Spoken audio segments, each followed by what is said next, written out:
amigo se vai a Cangas a facer o que ninguén quere, o traballo sucio,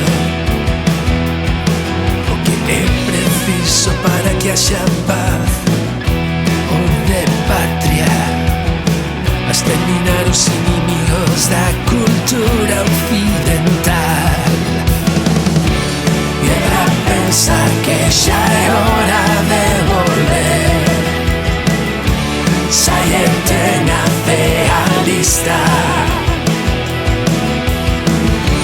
que anda aquele bruto, bruto como o pai, no fondo ten bo corazón. El xuntase cos amigos se vai a guerra,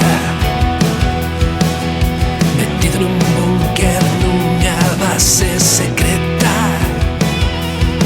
vai facer a distancia que ninguén quere, o que hai que facer, a exterminar os inimigos da democracia occidental.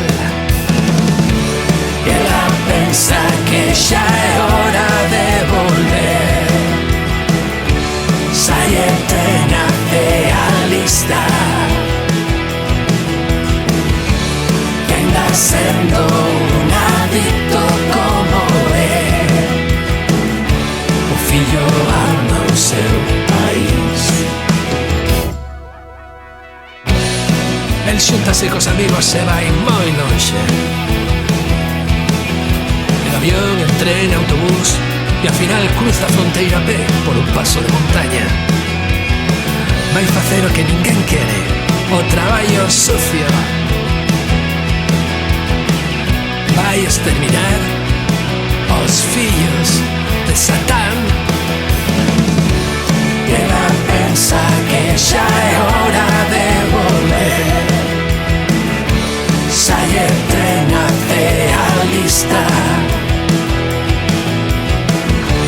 que ainda sendo un pouco radical, daría vida por fe. El xuntase cos amigos se vai a unha granxa a facer o que ninguén quere, o traballo sucio, o que sexa preciso para que todo cambie e haxa progreso, a exterminar os inimigos da revolución. E ela pensa que xa é hora de volver, saete na fea lista,